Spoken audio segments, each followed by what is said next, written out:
This is the weekend edition of Fear and Greed, Australia's most popular business podcast. I'm Michael Thompson, and good morning, Sean Aylmer. Good morning, Michael. Sean, our weekend show is very different to the weekday shows. We are here trying to nominate the biggest story of the week, the most remarkable story, the sleeper story, and our favourite story. We, of course, each pick one from each category, and we'll argue the case for why that should win. And the job of picking a winner and applying his very unique and often variable, frequently changing criteria to each category. That job goes to Adam Lang, our Fear and Greed colleague. Adam, good morning. Good morning, Michael. Did I do a fair job of representing your role on this? You did a fair job of slamming my technique. It's just the total randomness of your decisions, Adam, which I think Michael and I, behind your back, obviously, really fully appreciate. It adds an X factor to the judging. Can we look? We have to tell a little truth here, Adam. So before the show, mostly on Friday, Michael and I often have a little chat just to make sure we're not doing the same stories, and we kind of got to the point where Michael will say I'm doing A, and I'll say I'm doing B, and we'll agree that A is a better story, but I reckon B will win it. That's kind of where we're at. Well, there was one category coming up today, Adam, where I said, you know what? I don't think this story really fits this category, but Adam's going to love it. Yeah. I like to keep you both guessing. It's the goal is here. I mean, the goal is victory. I mean, making sure that we kind of cover all the stories and do a fair and accurate representation of the week in news. That's a distant second. The primary goal here is victory. So shall we jump into it? Yes. All right. Biggest story of the week. Sean, you go first. Okay then. Look, it was a really big week for the economy. Interest rates, well, the Reserve Bank lifted rates by 25 basis points on Tuesday, meaning the official cash rate is up 3% since early May. What's that mean? Well, the standard variable rate now has a 6 in front of it. And anyone with a $750,000 mortgage over 25 years is paying about $1,250 more than they were back in April. Now, the Reserve Bank made it clear it has a leaning towards more rate rises, though that will depend on incoming data. The second part of the story this week, which makes it easily the biggest story of the week, economic growth figures. The September quarter came in at 0.6%, taking the year to September to a massive 5.9%. Now, a big chunk of that occurred in the December 2021 quarter, a long time ago. That was when things reopened post-COVID. What the GDP figures show us is that the economy is slowing. And remember, most of the impact of the interest rates aren't showing up in that September quarter GDP number. The third bit of economic news, which I loved this week, was the fact that the Reserve Bank's now using more timely information, i.e. it's looking at what's going on Google, Twitter, and in news feeds. Problem with the official data is it's old. I mean, the GDP figures came out this week, 2 months after the end of the September quarter. Rates up, economy still expanding, central bank going millennial. Huge week, biggest story. Michael. Oh, look, it was a big week for the economy. I'll allow that. But it's often a big week for the economy. That's a beautiful thing about the economy, Michael. This was a huge week, surprise, surprise, in federal politics. I'm sensing a pattern here. I think this is the third week in a row now that you have gone with the economy and I've gone with politics. But anyway, we're not creatures of habit or anything. But this was a massive week in federal politics. I'm not just talking about kind of like your normal, all that kind of argy-bargy kind of stuff in Canberra, anything like that. No, I'm talking about major announcements that will change this country forever. I may be overstating it a little bit, but I will. No. Hyperbole is okay on this show. Excellent. Well, this is the biggest story of the week. If you're going to do it in any category, you do it in this one. So the first announcement was an announcement on renewable energy. So the federal and state governments have agreed to develop a long-term plan that sees effectively the Commonwealth underwriting renewable generation. This is long-term, as I said. It'll trigger $10 billion of investment in projects and see renewables take on more of the load with the goal of bringing down energy prices. And then on Friday, National Cabinet agreed that the Commonwealth and states will co-fund energy bill relief for households and businesses. There'll be a cap on gas prices, $12 per gigajoule for uncontracted gas, $125 a tonne for coal, and Parliament's actually being recalled next week to pass the legislation. So this is big. The next big announcement is a significant sharpening of the focus on cybersecurity. Now, we've obviously seen Optus and Medibank and others hit in recent months, and so now the government is developing a major new strategy describing Australia as facing the most dangerous set of strategic circumstances since World War II. I mean, that sounds pretty extreme. Now, the strategy is going to cover everything from critical infrastructure to boosting the cyber workforce. The Home Affairs Minister, Claire O'Neill, says that, and this is interesting, the current environment is bringing global security challenges into the everyday lives of citizens. So that basically means this is going to impact everybody in this country, every individual, every business. Plenty more going on this week. As I mentioned, the National Cabinet meeting, there was a US commitment to ramp up its military presence here, and the Prime Minister had COVID, just like so many other Australians at the moment. You put it all together, all of those big things, and you get a big week in politics and the biggest story of the week. Adam, did I do enough to kind of overstate that? I'm going to go with Sean on this one. The reason is interest rates, $1,250 per month more as cost. I mean, you just stop and think about that. Who has the capacity to save an additional $1,250 a month just because they want to? But when you have to find that extra money to pay your mortgage, that is a severe impact, and it's still rolling through. And what I mean by that is there's still potentially 1, 2 more interest rate rises coming in the early part of next year. It's actually going to cost even more. And so that's hip pocket impact across the country is enormous. GDP growth slowing, that's probably what we need to see in some ways. And I think, of course, the banks using digital news is very interesting too. So I have to say, Sean, on the economy and the impact of it, on economic impact, you win this one. Thank you. Yeah. I have nothing more to say. No. I was hoping for a few words as to why my story was also good, but I do agree that Sean's was the best. I must say, these plans on renewable energy, it's so good. I mean, this is a different level of collaboration we're seeing at the federal level between federal and state governments to get something actually done. So I think that is a really big story, just slightly not as big as Sean's this week. Well, I'm glad to hear that you're excited about renewable energy, Adam, because I'm going to move seamlessly into the most remarkable story of the week. Oh, nice. And continue along the renewable energy theme because solar power is set to overtake coal as the world's largest power source by 2027. Now, this isn't just some kind of claim being made on Facebook or on Twitter or somewhere. This is from the International Energy Agency, so it's legit. Oh, yeah, it's legit. It is legit.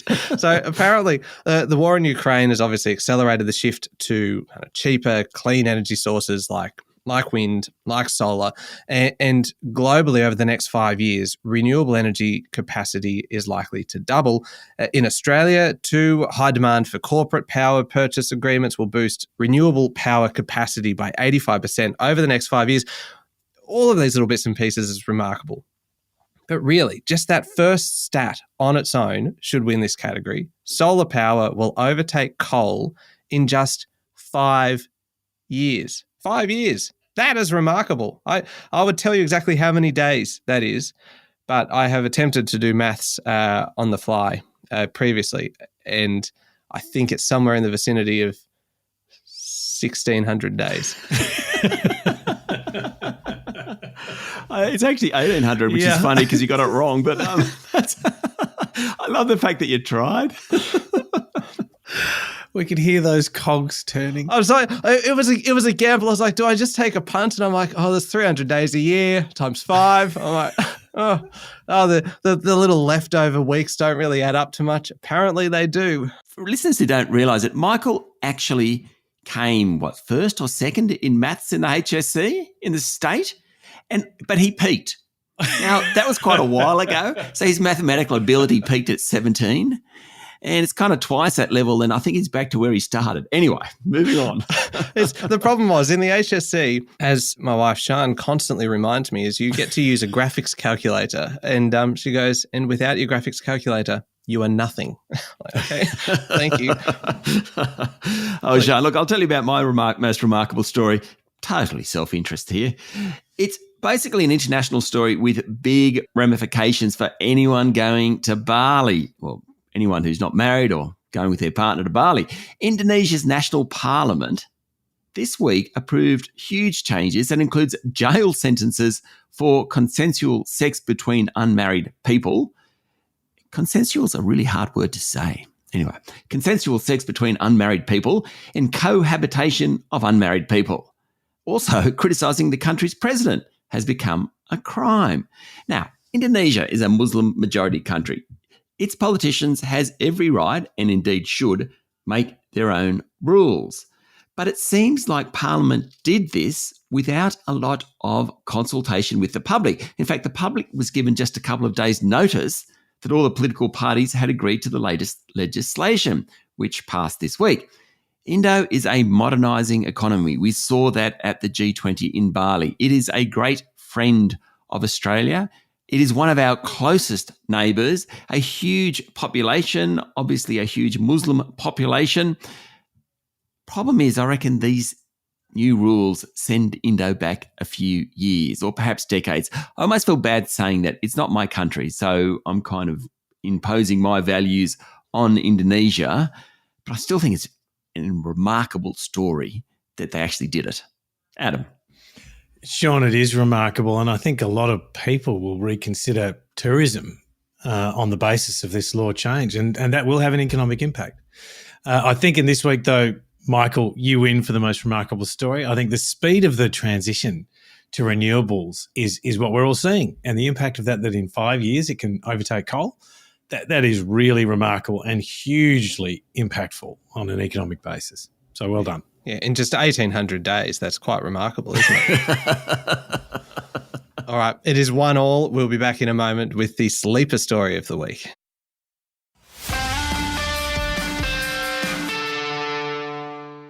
All right, Sean, we are looking for the sleeper story of the week. So this is a story that's maybe not getting the attention that it deserves or is going to become a bigger story further down the track, and we're just getting in early and telling you about it now. What was it for you?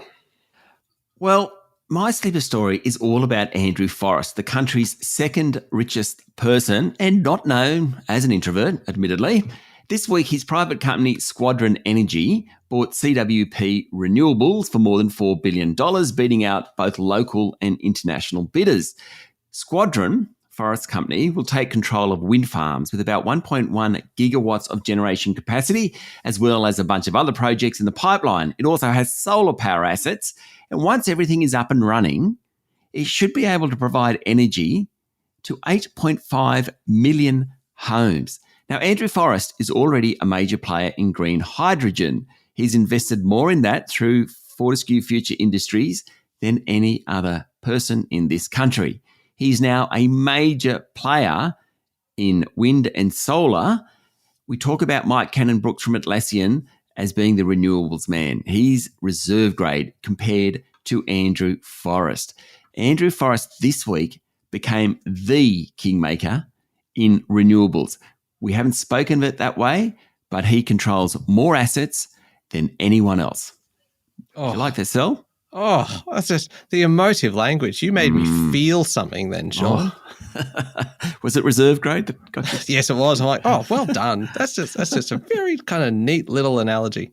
Adam is a mad fan of the Sydney Swans, and he follows all that stuff, first grade, reserve grade, all that sort of stuff. So I thought, I love how you're talking as though Adam's not here. Well, you know what? You know what I'm going to do, Adam. Forget about Sean. This is just you and me here now, and I don't audience of one. That's right, Adam. I don't know about you, but I love talking about tax. Oh, and I don't think that this story is quite getting the attention that it deserves. Really? A tax story isn't getting enough attention. So I am willingly donating my sleeper story entry this week to shine a light on the scourge of bracket creep. Australian workers, Adam, are on track to pay the highest average personal income tax rates ever, even if the Stage 3 tax cuts come into effect as legislated in 2024. I almost need a moment. The Parliamentary Budget Office says that even with those changes, right, the average tax rate in the next 10 years will hit 26.4%, the highest on record. I feel like Josh Frydenberg right now. I've got the meaningful pauses. I feel like I'm delivering the budget speech. It's largely, Adam, because of bracket creep, with people earning more over time, creeping into higher tax brackets. Company tax receipts are forecast to grow sharply as well. I don't know. But Adam, it sounds to me like this is an area that needs more attention, more discussion, and more major reform. Are you with me? Oh, geez, that was a good sell. It was good. I gave it everything. Yeah. So very high quality battle, this one. Partially my personal leanings would be towards tax. Uh-oh. Because it is in desperate need of reform. This does not sound good. As you both know from me. Andrew Forrest making this acquisition is, I agree with you, Sean, it's a kingmaker play. And so I'm just going to have to call in, when I look at economic impact, timeliness and storytelling, I'm going to sway one way. But then on pure subjective bias, I have to sway the other. And Michael, you win on this one. All right, let's get on to the favourite story of the week. And can I go first on this one, Sean? Yeah, please do. Okay, because I thought it was hard to go past Google's year in search report, kind of telling us what the most searched terms and words and people were for the last 12 months. And of course, as we discussed through the week, the most searched word was Wordle, which really makes sense because everybody's been playing it. But really, I also think you only have to search for it once and then you can kind of find your way back to it. So I didn't really understand that. Anyway, I then was looking at some of the other stats and the other interesting little tidbits of information. And I was looking at the searches for various famous people passing away. Oh, that's upbeat. That's nice. Yeah, well, I think we all have a morbid kind of fascination with this kind of thing, don't you think, Sean? Because globally, Queen Elizabeth was the most searched. But interestingly, in Australia, the Queen actually came in fourth. Isn't that interesting? Behind Shane Warne, Olivia Newton-John and Betty White. I understand the first two being Australians, but the fact that Betty White even came in above the Queen. Anyway, enough death. Can I just jump in here? Betty White, this story we talked about during the week, and I had to Google who Betty White was, and I conceded that a couple of days ago. I got abused. I got text messages abusing me, saying they didn't want to be my friend anymore because I didn't know who Betty White was. Sorry, I digress. No, that's all right. Ever mindful of Adam's judging criteria and the fact that this, in fact, needs to be in some way related to business. Obviously, Google is a business, so that's okay. I'm covered in that respect. But I went in search of something business related to see what the most searched business terms are as well from the last 12 months. Didn't actually get that far. I started looking at the recipes that people have searched for. Did you know that a lot of people apparently search how to make mashed potatoes? I didn't think that was that difficult. Oh, my God. That is one of the most searched recipes. I spent way too much time going through the search terms. The biggest thing I found, and I completely missed this, apparently they launched this 2 years ago. Did you know that if you've got a song stuck in your head and you can remember the tune, you can actually go to Google and you can hum it or whistle it, and it will search for it and tell you what it is, and it'll give you like a percentage match on how close it is to a real song. Really? Yes. It's called like Hum to Search and was launched in kind of 2021 or so. Obviously kind of COVID probably prevented it getting the attention that it deserved. Maybe this should have been a sleeper story back then. But I had a bit of a play around with it, obviously whistling, and found every song I was searching for. It's incredible. Wow. So yeah, that was one of the things that I found, and they had kind of these were the most searched songs through people humming the song into Google. But that is like the cure for an earworm or something that's stuck in your head and you don't quite know what the song is. And I just wanted to share that with you. So consider this a community service. Look, it's a cracking story. We have gone down a rabbit hole there. And anyway, mine's a little bit more self-interested. I checked out flights from Sydney to Melbourne this week, and I was supposed to go last night and return tomorrow lunchtime. On a well-known national carrier, starts with Q, it was at least $1,500 return. I mean, the cost of airfares are just ridiculous. There's a story in the Fin Review today that talks about the cost of Sydney-London in the next few weeks going to $6,000. This is economy. Whoa. Sydney-London return, $6,000. Oh, So, when the competition watchdog came out this week and warned the airlines not to withhold capacity, I became a fan of the ACCC, the old Australian Competition and Consumer Commission. A quarterly report shows the average revenue per passenger is about 27% higher now than it was 3 years ago, pre-pandemic. Now, that's due to strong demand and constrained supply. Okay, airlines have scaled back their schedules in response to higher jet fuel costs, operational challenges, etc. Fair enough, maybe.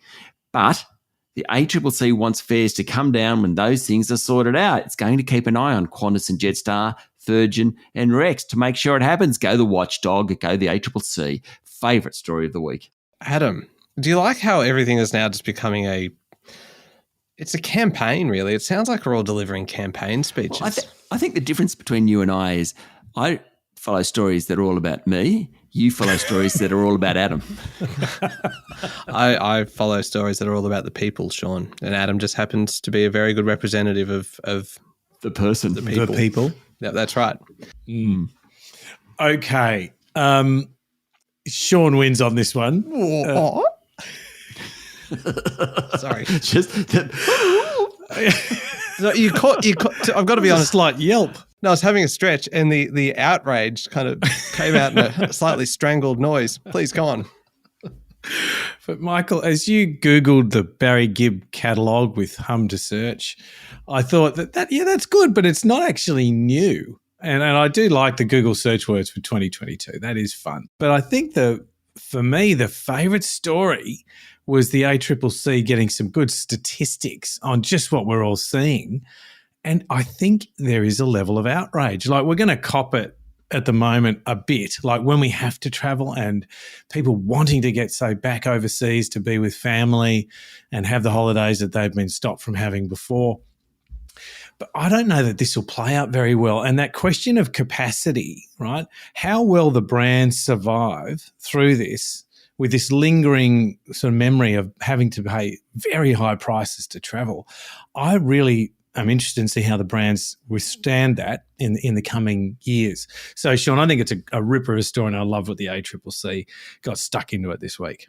Just occasion you come across a little gem that Adam loves, and that was in that instance there, Michael, because I didn't think I had a chance. But I just got it right.